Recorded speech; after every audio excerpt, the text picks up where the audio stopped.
Imagine waking up one morning. Your newspapers all say the same thing. The radio repeats the same message.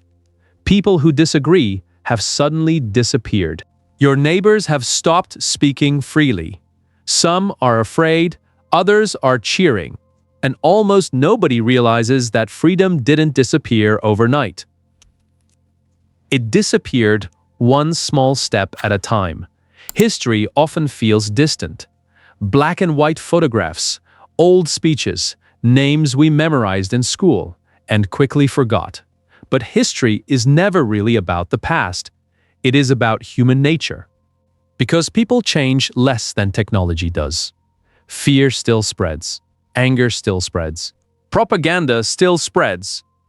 And democracies can still become weaker, not because everyone suddenly wants dictatorship, but because ordinary people slowly accept things they once believed could never happen.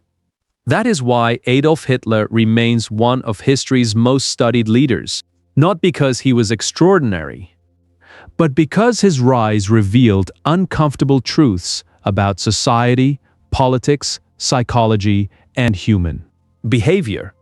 He didn't conquer Germany first. He convinced enough Germans to trust him. And that difference changes everything today. We're not here to glorify him. We're not here for sensational headlines. We're here because understanding history is one of the strongest defenses against repeating it. In this journey, we'll explore how Hitler became Chancellor of Germany, how democratic institutions slowly weakened, how propaganda reshaped reality, why millions accepted increasingly brutal policies, how censorship replaced open discussion, how minorities became targets, how Europe descended into the deadliest war in human history, and why the Holocaust remains one of humanity's darkest crimes. But our journey doesn't end there. We'll also explore an important question that often appears in modern political debates. Can today's governments, including India's, be fairly compared with Nazi Germany? Or are those comparisons often too simple, too emotional, and historically inaccurate? Instead of choosing sides, we'll examine evidence. We'll look at institutions, constitutions, elections, civil liberties, checks and balances, because history deserves facts, not slogans. By the end of this video, you won't simply know more about Hitler. You'll understand why protecting democracy requires something surprisingly simple. People willing to think before they blindly believe. And that lesson matters today more than ever. Germany, after World War I, was broken. Not just economically, psychologically. Imagine losing a devastating war. Millions dead. Families destroyed, cities struggling, national pride shattered. The German Empire collapsed. The Kaiser abdicated. A new democratic government, the Weimar Republic, was born. But democracy entered the world already carrying enormous weight. Many Germans never trusted it. Then came the Treaty of Versailles. Germany accepted responsibility for the war. It lost territory. Its military was heavily restricted. It faced enormous reparations. Whether every term was fair remains debated among historians. But one thing is certain. Millions of Germans experienced the treaty as humiliation. National identity became wounded, and wounded societies often become vulnerable to people promising greatness. Because pain creates demand, and charismatic leaders supply hope, at least. What appears to be hope, then came economic disaster, hyperinflation. Imagine your life's savings becoming worthless in weeks. Workers being paid twice a day because money lost value before sunset. Families carrying bags full of cash just to buy bread. Children playing with banknotes because they were cheaper than toys. Money stopped meaning security. The future stopped feeling predictable. Fear became everyday life. Although the economy later stabilized for a while, another catastrophe arrived. The Great Depression, factories closed, businesses failed, millions lost jobs. People weren't simply poor, they were desperate. And desperation changes political choices. When people fear tomorrow, they become willing to believe anyone promising certainty today. History repeatedly teaches this uncomfortable truth. Economic crises don't automatically destroy democracies, but they create opportunities for people who promise simple solutions to complex problems. One of those people was Adolf Hitler. Born in Austria, a failed artist in his youth, a soldier during World War I, he joined a small political group called the German Workers' Party. It later became known as the National Socialist German Workers' Party, or simply the Nazi Party. Hitler possessed something incredibly powerful. Not military strength, not wealth, words. He understood emotion. He rarely spoke with careful balance. Instead, he spoke with certainty, confidence, passion. He offered simple explanations for complicated problems. Germany lost because traitors betrayed us. The economy collapsed because enemies sabotaged us. National pride disappeared because weak politicians failed us. Whether these claims were true mattered less than one dangerous fact. They felt emotionally satisfying. People under stress often prefer emotionally comforting stories over uncomfortable realities. This is not unique to Germany, it is human psychology. Our brains naturally search for certainty during uncertainty. We prefer clear villains, simple answers, strong leaders, especially when life feels chaotic. Hitler mastered this instinct. His speeches gave people identity, purpose, belonging. He promised national rebirth. He promised strength. He promised order, and millions wanted to believe him. But belief alone doesn't build power. Politics does. The Nazi Party gradually increased its influence through elections, not by immediately overthrowing democracy, but by participating within it. This surprises many people. Hitler did not become dictator the day he entered politics.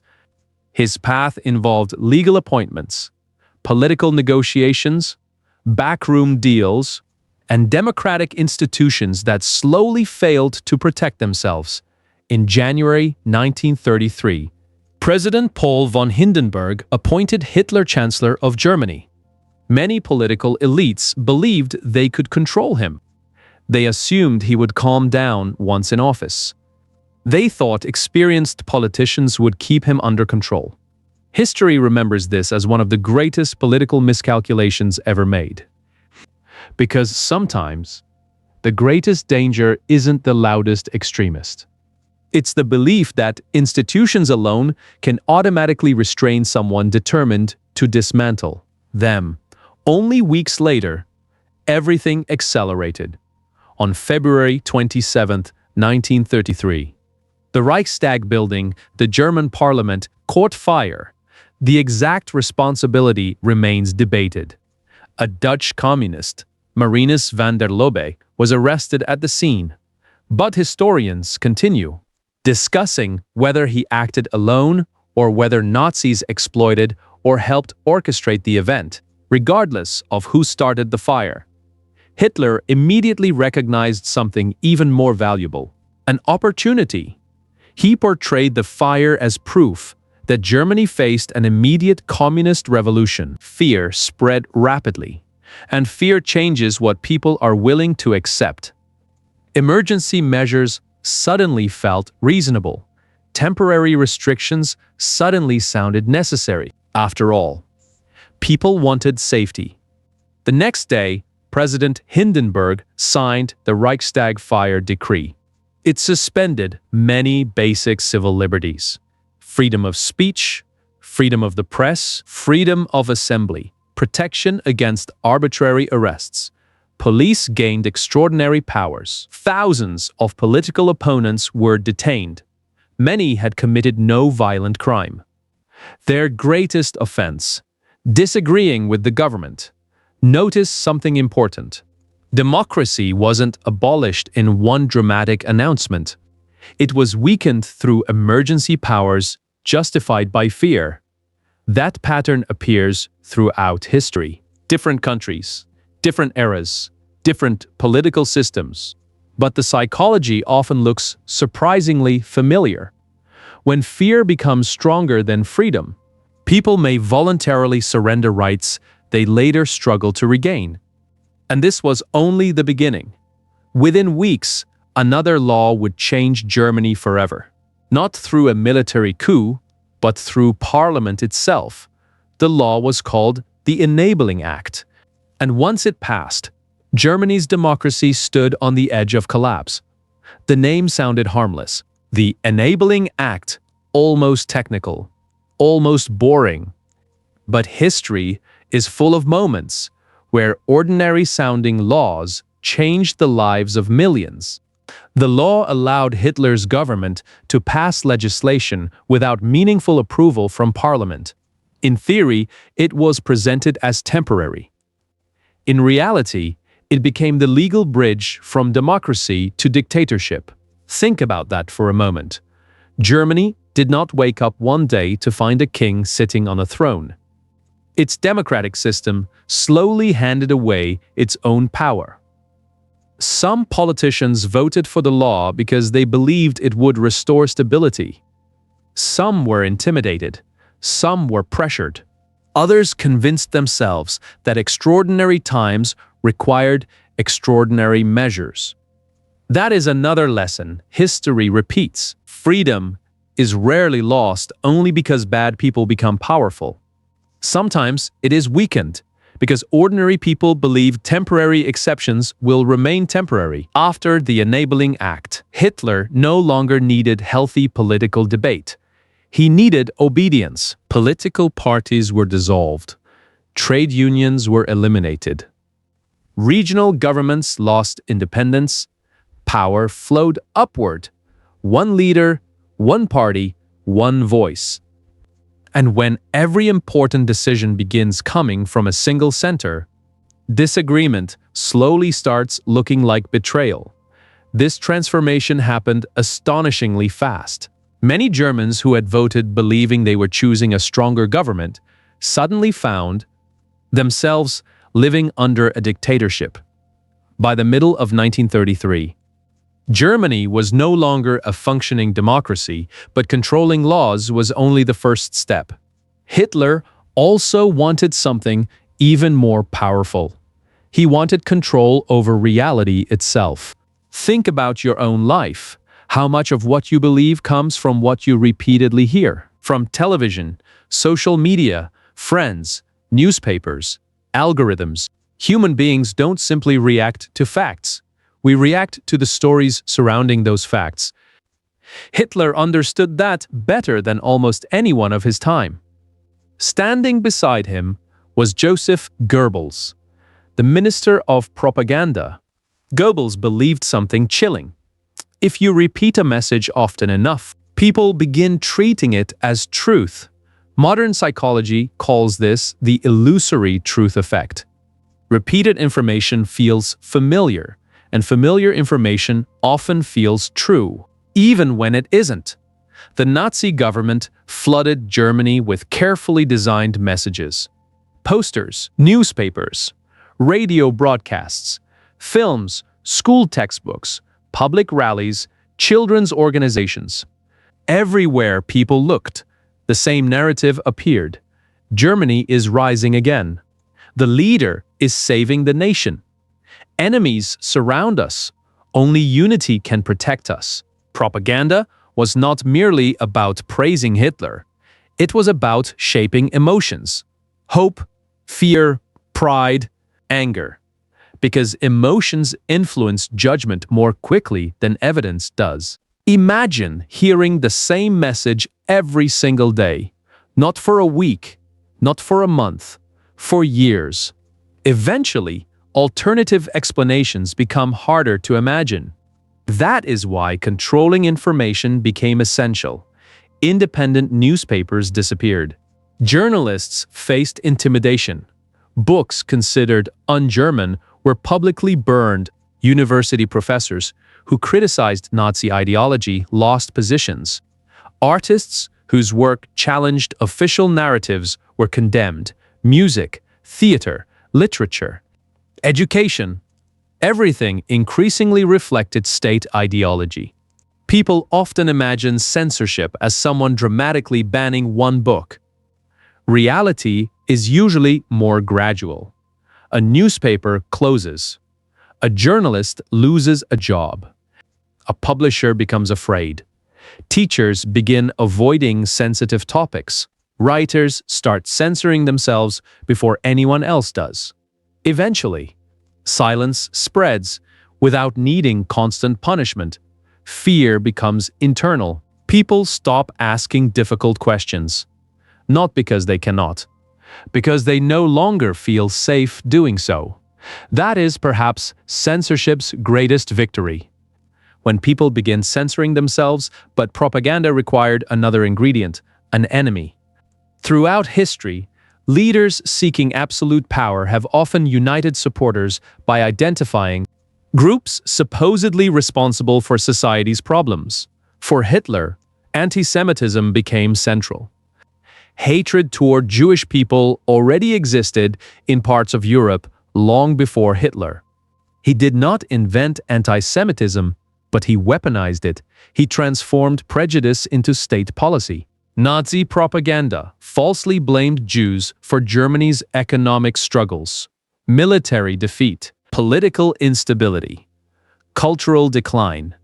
These accusations had no factual basis, yet constant repetition gave them emotional force. Scapegoating works because it offers something psychologically attractive. It simplifies complexity. Instead of confronting difficult economic or political realities, people receive one convenient explanation. Someone else is responsible. Once a society accepts that logic, empathy begins disappearing. And when empathy disappears, cruelty becomes easier. The process rarely begins with violence. It begins with language, labels, rumors, stereotypes, dehumanization. If a group is repeatedly described as dangerous, impure, or less than human, then discrimination starts appearing acceptable. History shows that words often prepare the ground long before violence arrives. That is why responsible language matters, not only in politics, in everyday life, whether discussing religion, ethnicity, nationality, or any community. Because language shapes perception, and perception shapes action. In 1935, the Nazi government introduced the Nuremberg Laws. These laws stripped German Jews of citizenship and many civil rights. Marriage between Jews and non-Jews was prohibited. Legal discrimination became official government policy. Notice the progression. First, propaganda. Then, legal restrictions. Then, increasing isolation. Step by step, each measure made the next seem less shocking. Psychologists sometimes describe this as normalization. People gradually adapt to changes they would have strongly rejected if introduced all at once. Imagine placing your hand into boiling water. You would immediately pull it away. But if the temperature rises slowly, you may remain longer than you ever expected. Societies can experience something similar. Each individual change feels manageable. Until one day, everything has changed. Many ordinary Germans were not personally writing discriminatory laws. Many were simply living their daily lives, working, raising children, paying bills, trying to survive. That reality forces uncomfortable questions. How much responsibility belongs to leaders? How much belongs to institutions? How much belongs to ordinary citizens? Historians continue debating these questions, But one conclusion remains remarkably consistent. Authoritarian systems become stronger when too many people stop asking questions. Another institution soon became central to Hitler's control: the Gestapo, Germany's secret state police. Popular culture often portrays the Gestapo as all-seeing and all-knowing. Reality was more complicated. Its actual number of officers was relatively limited. So how did it create such widespread fear? Because many investigations began with ordinary citizens reporting one another, neighbors, co-workers, even family members. Fear changed social relationships. People became cautious about private conversations. Casual criticism could become dangerous. Trust slowly disappeared. Think about what happens when nobody knows who might be listening. Self-censorship expands. Friendships become cautious. Communities become suspicious. Isolation grows. A society where everyone fears everyone else becomes much easier to control. This psychological atmosphere mattered as much as physical force. Because power is not only about prisons, it is also about perception. If people believe resistance is impossible, many never attempt it. Yet resistance did exist. Religious leaders, students, workers, military officers, ordinary citizens, some distributed pamphlets, some hid persecuted families. Some spoke against injustice, despite enormous personal risk. Many paid with imprisonment or death. History often celebrates dictators. But we should also remember those who quietly refused to surrender their conscience. Because courage is not always loud. Sometimes courage is simply refusing to participate in cruelty. As Hitler consolidated power at home, he also looked beyond Germany's borders. His ambitions were expanding. He openly rejected parts of the Treaty of Versailles. Germany began rebuilding its military. Many European leaders watched nervously. Yet several governments hoped compromise could prevent another catastrophic war. After all, the memory of World War I remained terrifying. Millions had died. Entire generations had been scarred. Nobody wanted another conflict. This desire for peace influenced many political decisions. Some leaders believed satisfying limited German demands might preserve stability. History remembers this policy as appeasement. At the time, many supporters saw it as practical diplomacy. With hindsight, critics argue it encouraged further aggression. This reminds us of another challenge in politics. Decisions rarely come with labels saying correct or mistake. Leaders act with incomplete information. The consequences become clear only later. In 1938, Germany annexed Austria. Many Austrians welcomed the union. Others opposed it. Soon afterward came demands over parts of Czechoslovakia. European diplomacy struggled to contain the crisis, but Hitler's ambitions continued growing. Then, September 1st, 1939, German forces invaded Poland. Within days, Britain and France declared war. World War II had begun. The conflict would spread across continents: Europe, Africa, Asia, the Pacific. Oceans became battlefields, cities became ruins. Entire populations became trapped inside a conflict unlike anything humanity had previously experienced. At first, Germany achieved rapid military victories. Its strategy, often called blitzkrieg or lightning war, combined speed, coordination, and surprise. Countries fell with astonishing rapidity. To many observers, Hitler appeared unstoppable. But history has a habit of humbling those who believe they cannot fail. One decision made in 1941 would begin changing everything. Power has a dangerous side effect. The longer someone wins, the more they begin believing they cannot lose. By 1941, Adolf Hitler controlled much of continental Europe. His armies had defeated country after country. Many people believed the Third Reich would dominate the continent for generations. But history often turns not on confidence, it turns on overconfidence. In June 1941, Germany launched Operation Barbarossa, the invasion of the Soviet Union. It became the largest military invasion in human history. More than 3 million German soldiers crossed the border. The plan was based on one assumption: the Soviet Union would collapse quickly. It didn't. German forces advanced rapidly during the first months. Entire cities fell. Millions of Soviet soldiers were captured. But then something happened that military planners had underestimated: distance, winter, supply shortages, and relentless resistance. Russia's vast geography became an invisible enemy. Every mile gained made supply lines longer. Fuel became scarce. Food became harder to deliver. Vehicles broke down. Soldiers grew exhausted. Then came one of the harshest winters many of them had ever experienced. Imagine standing outside, not for 10 minutes, not for an hour, for days, with freezing temperatures, limited supplies, and constant fighting. Machines froze, weapons malfunctioned, bodies failed.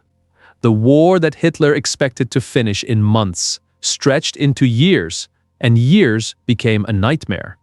But while armies fought on battlefields, another horror was unfolding away from the front lines, one that cannot be understood simply as war. It was systematic murder, planned, organized, industrialized. Long before the war, Jewish people had already been stripped of rights.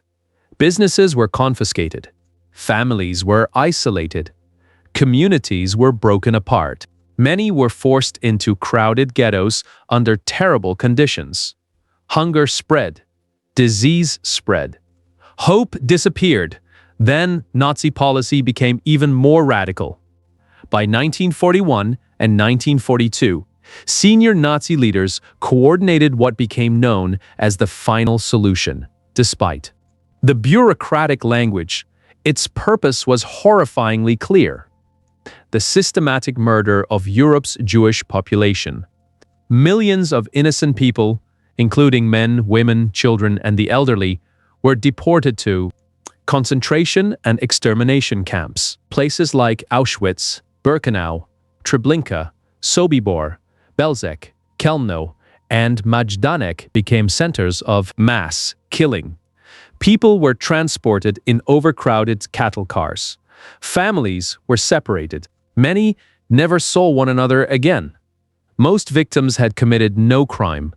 Their identity alone made them targets. The Holocaust claimed the lives of approximately 6 million Jewish people. But they were not the only victims. The Nazi regime also persecuted and murdered Roma communities. People with disabilities, political prisoners, homosexuals, Jehovah's Witnesses, Soviet prisoners of war, and many others whom the regime considered undesirable. Every life represented a family, a dream, a future, a name. History sometimes speaks in numbers: millions, thousands, percentages. But numbers can hide humanity. Imagine just one child, one parent, one teacher, one musician, one doctor, one ordinary person who wanted nothing more than to live peacefully. Now multiply that tragedy millions of times. That is why historians insist that the Holocaust must never be reduced to statistics alone. It was a human catastrophe. One question has haunted generations ever since: how could ordinary people participate? How could neighbors remain silent? How could educated societies allow such crimes? There is no single answer. Some people believed Nazi propaganda. Some feared punishment. Some benefited from the system. Some convinced themselves they had no choice. Others simply looked away. Psychologists have spent decades studying obedience and conformity. One famous lesson appears again and again. Most people like to believe they would always resist injustice. Reality is more complicated. Human beings are deeply influenced by authority, by social pressure, by fear of isolation, by the desire to belong. That doesn't excuse wrongdoing, but it reminds us of something deeply uncomfortable. The line between courage and silence often depends on choices we hope we never have to make. History is valuable because it forces us to ask those questions before crisis arrives, not after. Meanwhile, the war itself was changing. In December 1941, Japan attacked Pearl Harbor. The United States entered World War II. The conflict became truly global. Factories in America began producing enormous quantities of weapons, vehicles, aircraft, and supplies. The industrial balance shifted. Germany now faced powerful enemies on multiple fronts. Britain in the west, the Soviet Union in the east, the United States across the Atlantic. Winning became increasingly difficult.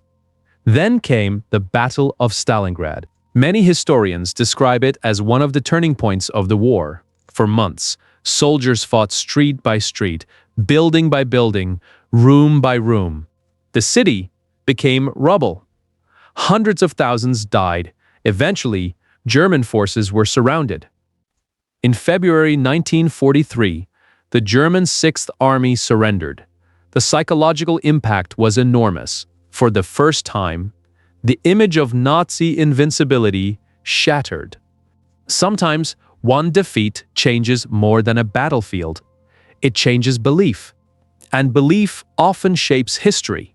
After Stalingrad, Germany increasingly fought defensively. Allied forces advanced from multiple directions. Cities suffered devastating bombing campaigns. Civilian suffering intensified across Europe.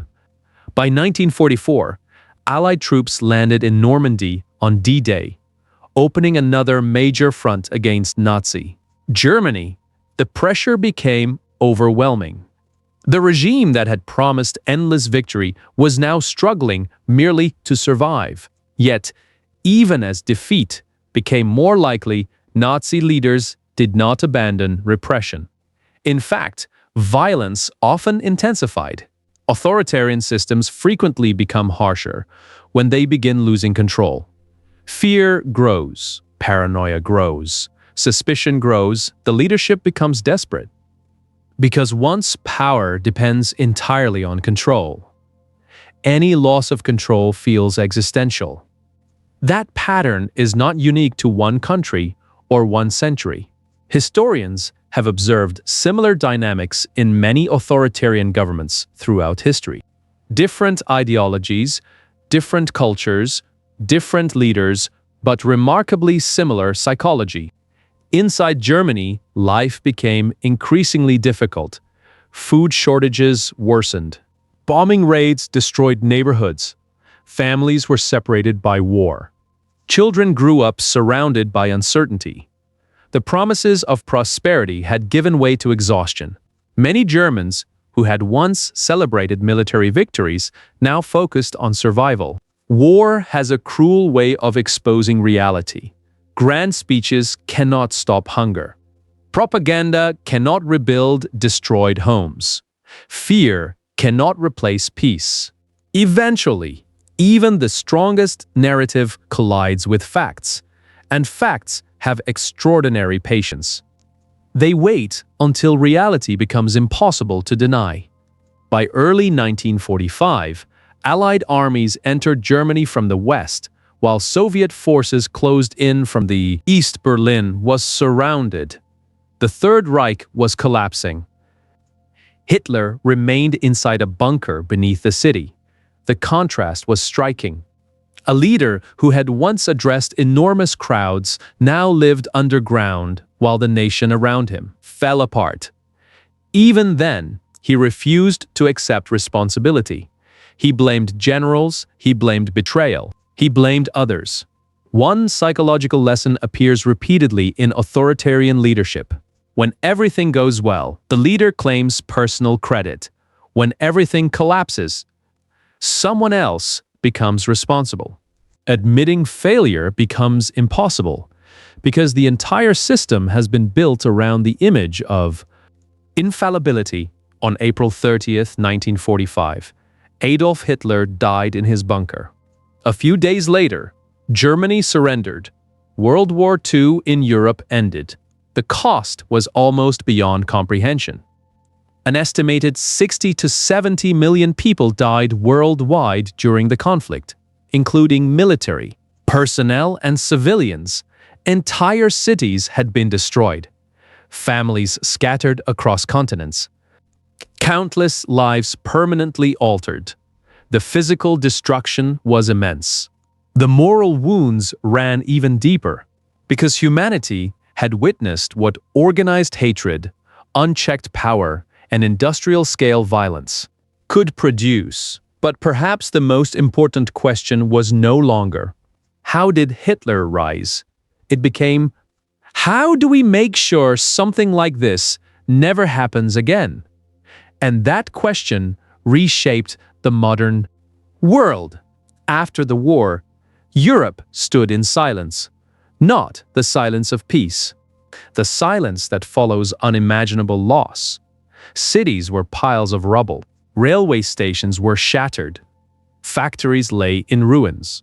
Millions of refugees wandered across borders with nothing but a suitcase or nothing at all. Families searched endlessly for loved ones who would never return. Children had forgotten what normal life felt like. The war had ended. But rebuilding trust would take generations. And perhaps the greatest lesson was this: winning a war is one thing. Preventing another one is something far more difficult. That realization shaped the decades that followed. Countries began asking difficult questions. How can governments be prevented from becoming too powerful? How can citizens protect their freedoms? How can minorities be protected even when they are unpopular? How can laws remain stronger than individual leaders? These questions influenced new constitutions, international agreements, and institutions around the world. The United Nations was established. Human rights gained greater international recognition. Germany itself underwent profound change. The dictatorship was dismantled. Nazi organizations were banned. War crime trials, including the famous Nuremberg trials, held many leading officials accountable for crimes against humanity. The process was imperfect. Not everyone responsible was punished, but it established an important principle. Power does not place anyone above the law. Even heads of government can be judged. Even generals can be judged. Even history can judge. Modern Germany chose a remarkable path. Instead of hiding from its past, it studied it. Students visit memorials. Museums preserve evidence. Former concentration camps remain as places of remembrance, not to create guilt for future generations, but to create responsibility. There is an important difference. Guilt says, I am responsible for what happened before I was born. Responsibility says, I will help ensure it never happens again. That difference matters, because history is not inherited as blame. It is inherited as a lesson. Now we arrive at one of the most debated questions in modern politics. One that appears repeatedly across television debates, social media, election campaigns, and dinner table conversations. People often say, this leader is another Hitler. This government is becoming Nazi Germany. Sometimes these comparisons are made sincerely, sometimes emotionally, sometimes simply to shock people. But historians urge caution. Why? Because historical comparisons are powerful. and powerful comparisons must be accurate. Calling every unpopular leader Hitler may feel dramatic, but it can actually make it harder to recognize genuine threats. If every disagreement becomes fascism, then the word slowly loses its meaning. History becomes less clear, not more. Responsible historians therefore ask specific questions, not emotional ones, evidence-based ones. They don't begin by asking, "Do I like this government?" They ask, "How are elections conducted? Can opposition parties compete? Can governments lose elections? Do courts remain independent? Can journalists investigate those in power? Are citizens free to criticize leaders? Do peaceful protests exist? Are constitutional limits respected? Can power change hands?" These questions matter because democracies are not defined by whether people agree. They are defined by whether disagreement remains protected. A healthy democracy expects criticism. An authoritarian system fears it. That distinction is essential. Let's bring this closer to the present. India is the world's largest democracy. It has a written constitution, regular elections, an independent election commission, a Supreme Court, high courts, a federal system, multiple political parties, a large and diverse media environment, citizens vote. Governments at both state and national levels have changed through elections over the decades. These are important democratic features. At the same time, India's democracy is also the subject of active debate. Some journalists, scholars, civil society groups, and international organizations have raised concerns about issues such as media independence, treatment of dissent, internet shutdowns, the use of certain laws, religious polarization, and pressures on institutions. Others argue that India's democratic system remains fundamentally intact, pointing to regular elections, judicial review, vibrant political competition, and constitutional processes. These disagreements are themselves part of democratic life. People can, and do, argue passionately about the health of institutions. But notice something important. There is a major difference between debating whether a democracy is facing challenges and claiming it has become Nazi Germany. Those are not the same claim. Historians generally caution against treating them as equivalent because Nazi Germany involved the complete destruction of competitive democracy, the abolition of political opposition, one-party rule, systematic state terror, aggressive expansionist war, and the Holocaust. Those were historically specific events. Comparisons should therefore focus on particular behaviors or institutional trends, not simplistic labels. In other words, history is most useful when it increases precision, not when it increases outrage. This lesson applies far beyond India. It applies to every democracy. The United States, Germany, France, Brazil, South Africa, Japan, South Korea, Indonesia, any nation where citizens choose leaders. Democracies are never permanently safe. They require maintenance. Just as a beautiful house slowly decays if nobody repairs it. Democratic institutions weaken if citizens stop caring. People often imagine democracy as elections. Elections matter, but democracy is bigger than elections. It includes independent courts, professional civil services, peaceful transfers of power, a free press, academic freedom, minority rights, local governments, an active civil society, transparent institutions, and perhaps most importantly, citizens willing to defend principles even when those principles protect people they disagree with, because rights are easiest to support when they benefit us. Their true test comes when they protect someone whose opinions we dislike.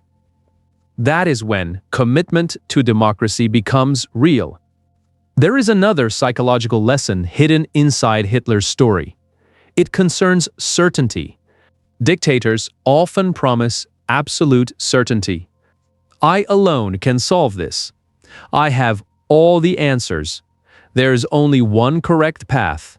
That message feels comforting, especially during crisis. But democracies are naturally messy. People argue. Parliaments debate. Courts disagree. Journalists investigate. Citizens protest. Compromise takes time. It can feel frustrating, slow, inefficient. Yet those very imperfections often protect freedom. Because when nobody possesses unlimited power, nobody can easily abuse unlimited power. History reminds us that efficiency without accountability can become dangerous.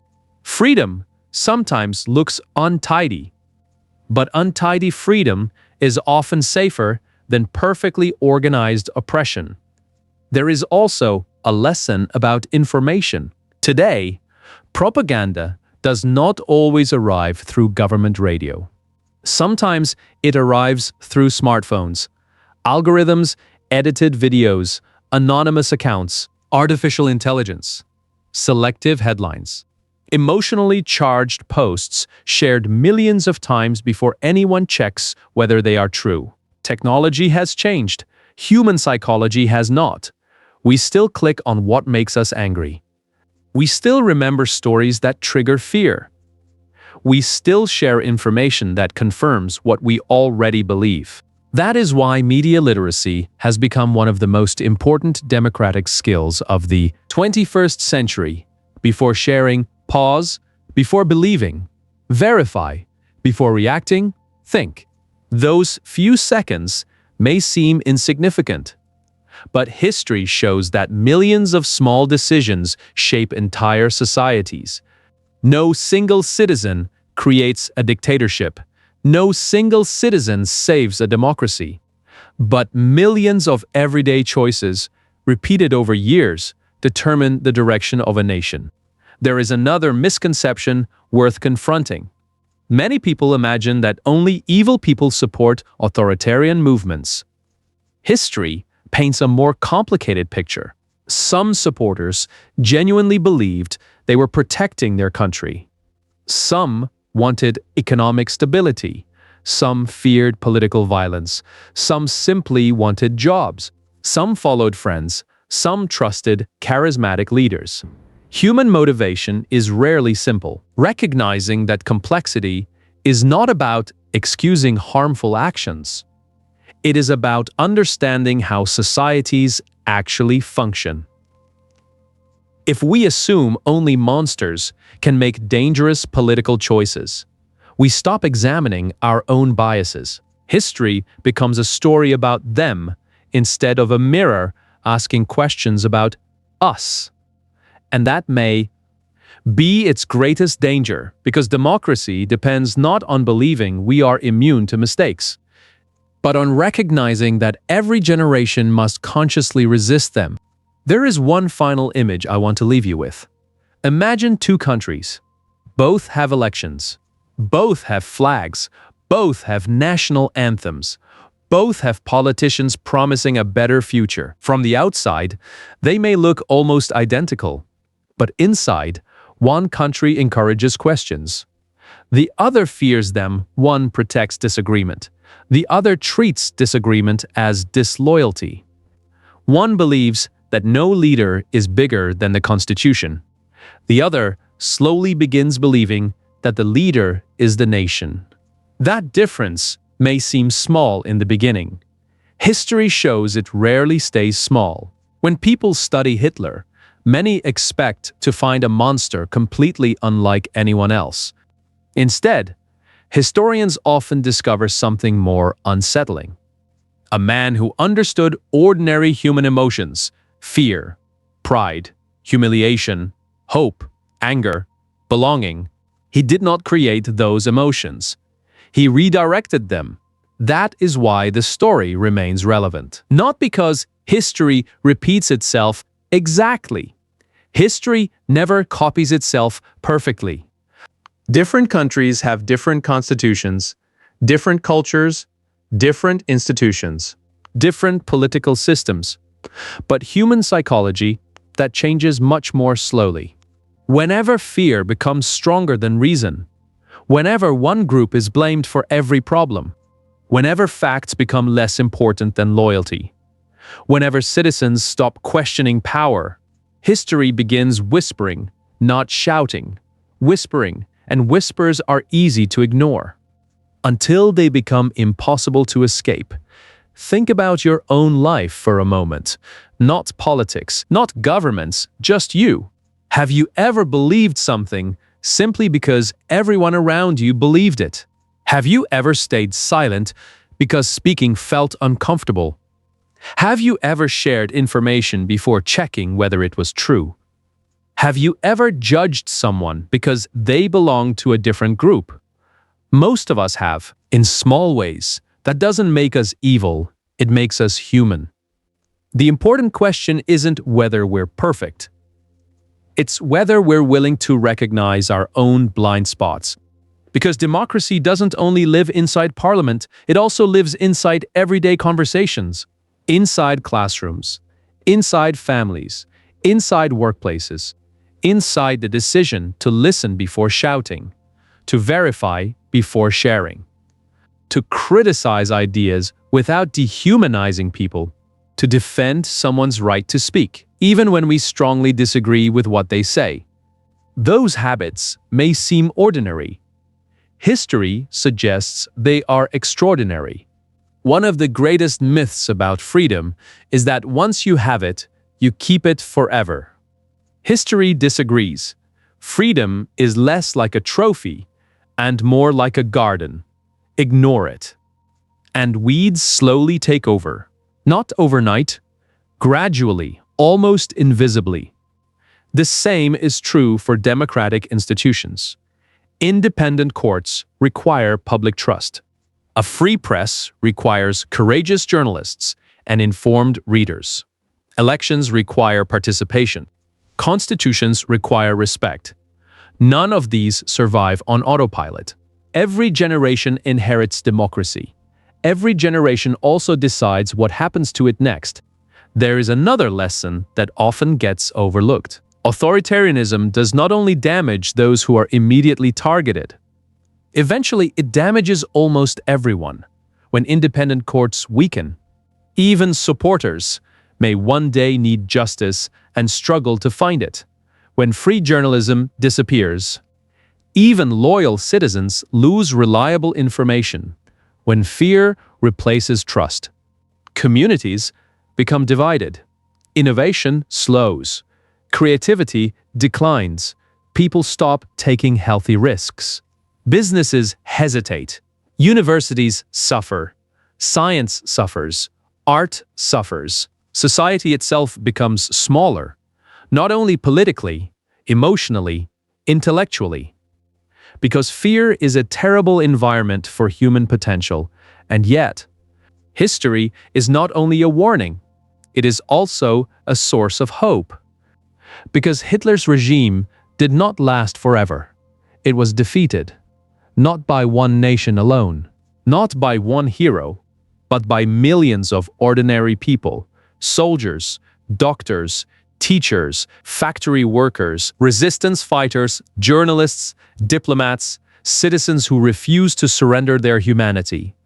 Some fought on battlefields. Others hid persecuted families. Some documented evidence so the world would know the truth. Others rebuilt shattered societies after the war ended. History remembers famous names. But history is also built by countless people whose names most of us will never know. That should inspire us, because it means ordinary people matter, more than they often realize. So, what should every democracy learn from Hitler's Germany? Not that every political disagreement is the beginning of dictatorship. Not that every strong leader becomes a tyrant. Not that every crisis leads to catastrophe. History is more careful than that.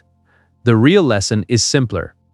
Democracy survives when institutions remain stronger than individuals, when laws matter more than personalities, when facts matter more than propaganda, when criticism is protected rather than feared, when minorities enjoy equal rights under the law, when elections remain free and meaningful, when power can change hands peacefully, and when citizens refuse to abandon critical thinking, even during moments of fear, anger, or uncertainty.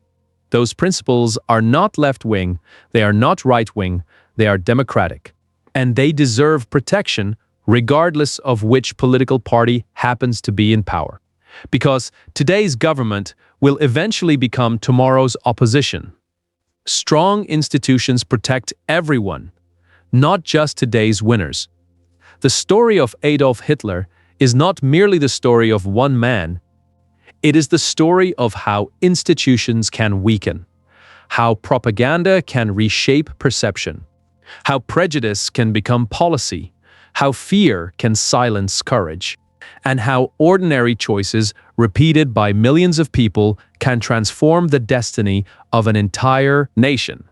That is why historians continue studying this period with such care. Not to keep old hatred alive, but to keep historical memory alive. There is a profound difference. Memory allows societies to heal without forgetting. Forgetting makes repeating mistakes much easier. The next time you hear someone casually say, "He's another Hitler," pause, ask questions. What exactly do they mean? Which policies are they comparing? Which institutions are changing? What evidence supports the claim? Historical comparisons should illuminate reality, not replace it. The more serious the comparison, the greater the responsibility to be accurate. Because careless language clouds understanding. Precise language strengthens it. And understanding is the first defense of any free society. If this story leaves you with one lasting thought, let it be this: the greatest threat to democracy is rarely a single speech, or a single election, or a single leader. It is the slow habit of believing that someone else will protect freedom for us. Someone else will ask the difficult questions. Someone else will defend the Constitution. Someone else will stand up when it matters. History tells us otherwise. Democracy is strongest when ordinary citizens refuse to become passive spectators. When they stay informed, when they think critically, when they reject hatred, when they defend the dignity of every human being, and when they remember that no nation becomes stronger by abandoning its humanity. Because in the end, the most powerful weapon against tyranny is not fear, it is an informed mind, a courageous conscience, and a society that never stops asking questions. If history has taught us anything, it is this: freedom is rarely lost in a single day, but it is protected every single day. If this video made you think, share it with someone who believes history is only about the past. Because the more we understand yesterday, the wiser we become about tomorrow. And remember, the future of every democracy is written not only by its leaders, but by its citizens.